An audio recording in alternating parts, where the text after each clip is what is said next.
Hi, my name is Jasmine Jones. I'm a licensed clinical social worker, aka a licensed therapist, and welcome to Black Girl Therapist in the Wild. This first video will be about complex PTSD and its effects on the Black community, so stay tuned. First, let's look at what post-traumatic stress disorder is, and then we can look at what complex post-traumatic stress disorder is. With regular PTSD, the main difference is that the trauma happens once. You might have gotten a car accident one time in your life. You might have been raped one time, and so on and so forth. So it's one moment in your life where you had a traumatic experience. With complex PTSD, the trauma is prolonged over time. It is back to back to back consecutive trauma. So it can be, I was molested from 5 to 12, I was raped at 17, I was in an abusive relationship at 25. Or it can be just that period of being molested from 5 to 12, that prolonged, it was an everyday thing that was the person's life. So, you know, think of complex PTSD as what you get when people are tortured over a long period of time, versus regular PTSD is what you get when somebody might have gotten into a car accident once and now they're afraid to drive or something. So when looking in my DSM-5, my diagnostic and statistical manual for mental health disorder, the symptoms for PTSD: hypervigilant, looking over your shoulder, scared all the time, jumpy all the time, things like that. Exaggerated startle response. So you're very, like, when you get surprised, it's just like really big. It's like you might scream or something like that. Irritability, anger issues, lashing out at people, sleep disturbance, nightmares, night terrors, things like that. Dissociation or flashbacks can happen as well. You know, it's kind of like flashbacks are kind of like a memory hallucination. Okay. And then, of course, complex PTSD is not in the DSM-5 as of yet. It is in the International Classification of Diseases, though. So doctors will use that diagnosis to diagnose patients if they come in with symptoms of complex PTSD. Now, the symptoms of complex PTSD that can also be seen in regular PTSD, just at a lower level of expression, is a negative self-view, like you hate yourself. You don't like yourself. It could be brought on by the consistent trauma that you experience. Changes in beliefs and worldview. The world is dangerous. The world is scary. I can't trust anybody in the world. Emotional regulation difficulties. Difficulty maintaining a balance in your mood. You know, you might have a mood that fluctuates up and down from angry to sad to happy to irritable, things like that. Just trouble controlling your emotions, trouble calming yourself down and self-regulating yourself when you become overwhelmed. And you know, this can be seen in, like, if you stub your toe, you're going 0 to 100 with your emotions, with your anger at stubbing your toe, and you're socking a wall next because you're that angry at stubbing your toe, when that's not a necessary emotion that needs to be displayed. So you're seeing that constantly in different situations with conflict.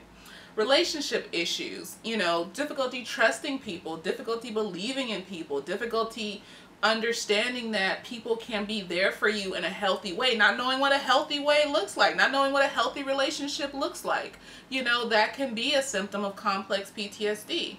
Detachment from the trauma, dissociation, detached feelings from it. So you kind of separate your emotions from that trauma and you just have no feelings about it. Sometimes people can completely forget the trauma, so you can have a repression of the trauma, and this can be seen in PTSD as well, regular PTSD, but it's more extreme in complex PTSD. Preoccupation with the abuser, that's something that's really, you know, common in complex PTSD. It's like it's focus on the abuser. You know, either you want to fix the relationship, you have this revenge plot that you're focused on, you are focused on the fact that the only thing that can make you feel better is the abuse and the abuser, things like that. And then they can vary and change over time. The symptoms can vary and change over time and look different, you know. So that's why you might see a person laughing and joking about the abuser one moment, and then the next moment is completely sad or disoriented, or they could have totally forgotten the abuse and still be fixated on the abuser, and you know, they've totally forgotten the abuse and they're still fixated on the abuser. So you see them like, I thought you were abused. Why are you talking about your abuser like he's your best friend? Things like that. So that's kind of what we see in complex PTSD, is those fluctuations of emotions, those fluctuations of behavior, those fluctuations of how we view the world. And it's an ongoing struggle in the person's life, and it's hard to get rid of. So a study at the University of Texas, you know, very small study, 2,000 participants, found that domestic violence was twice as likely to have happened in the households of black families. So considering that, domestic violence is an ongoing trauma. It's usually, you know, a prolonged experience of trauma. So if it's twice as likely to happen in black families, imagine how many black folks have complex PTSD and either don't know it, don't treat it. You know, there's this, again, the stigma to mental health. So, you know, not going out and getting the services they need, not acknowledging what happened to them. So also adding to the mix, of course, is racism. You know, the societal racism, the underlying racism we experience on a daily basis in life. And that has shown to be very detrimental and chronic. It's an everyday thing that a lot of black people, people of color, have to deal with on a regular basis. So when we think about it, you know, there are studies that show that although black people are low in, you know, other forms of anxiety disorder, they are 9.1% higher than white people to have post-traumatic stress disorder. So, you know, and then there, of course, is studies on epigenetics and how we can actually inherit trauma, and it can change the way our genes are expressed, and we can be more susceptible to trauma when we are born, you know. And of course, these things can be reversed depending on the environment you're born in, the stability that you are surrounded by when you're born. But just knowing the fact that ongoing trauma can affect a fetus and basically affect the community. And then I'm going to do a video on epigenetics and post-traumatic slave disorder, not syndrome. I keep saying syndrome for some reason, but I am going to do a video on post-traumatic slave disorder and just its effect on the black community in particular. I mean, there's been a lot of studies on Native Americans, on people, on immigrants coming from other countries that are war-torn and things like that, and how their genes have affected their children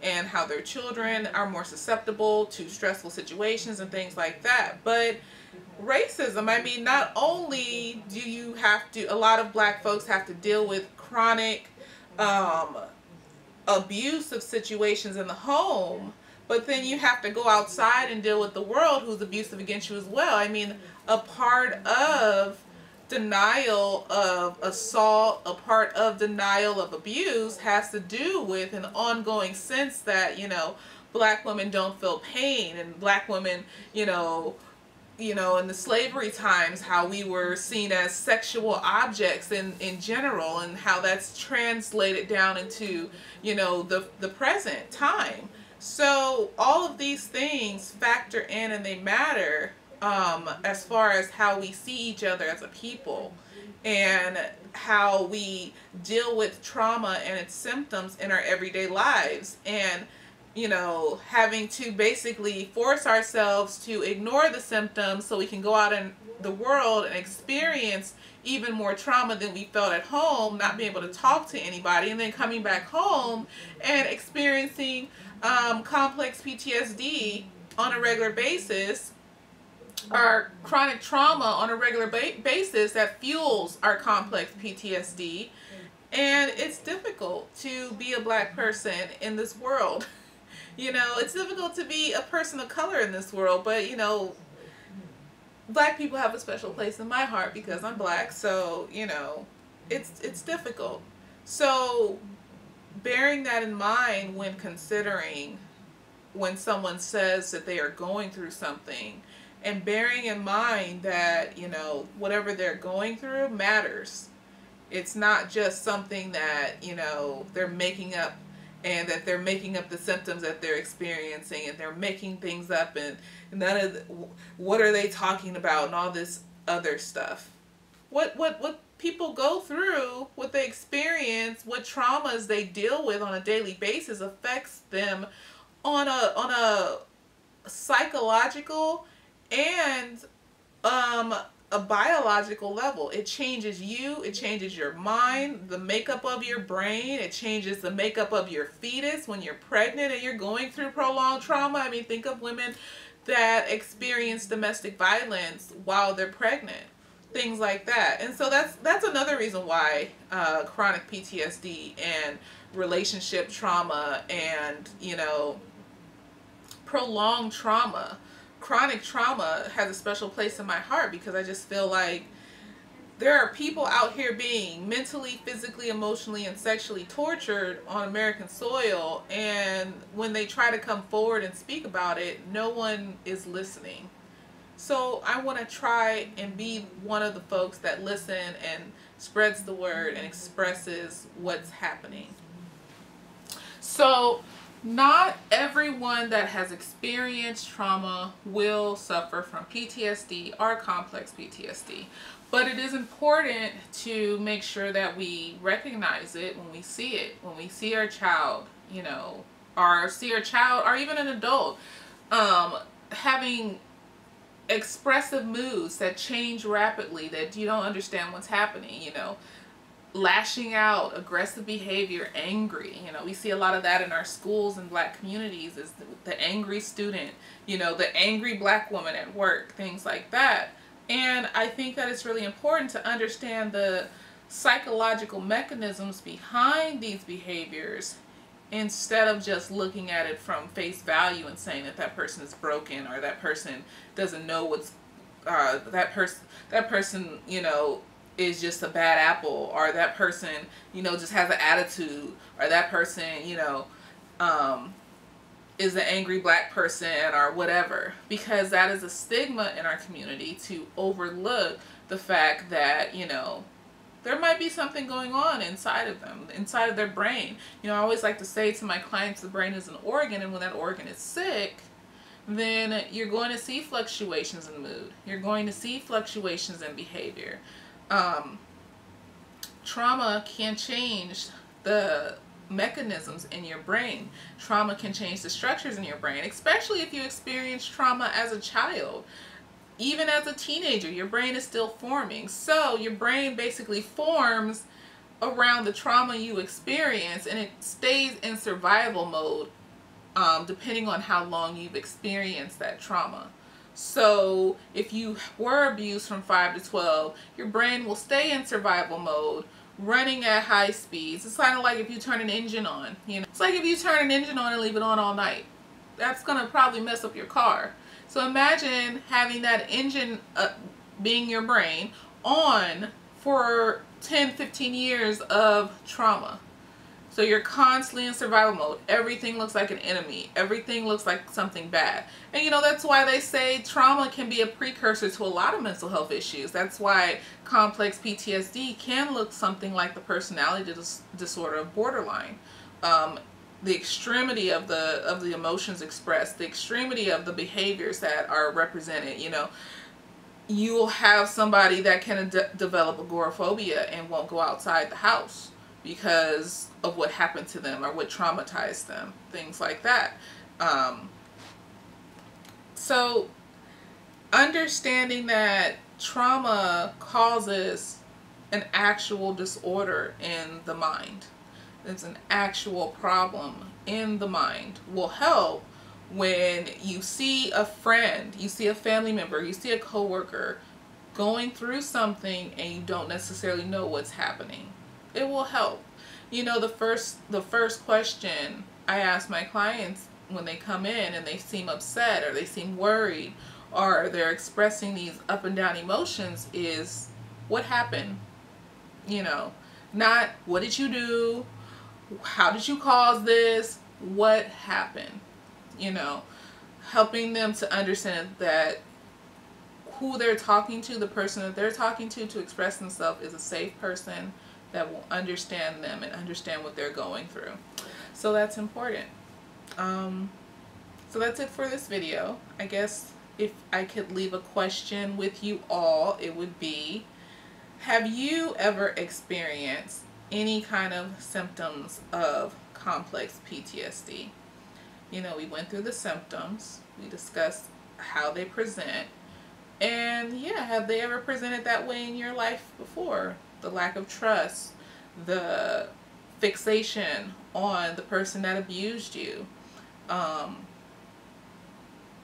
the inability to control your mood, things like that. So I hope to hear from you all soon. Bye.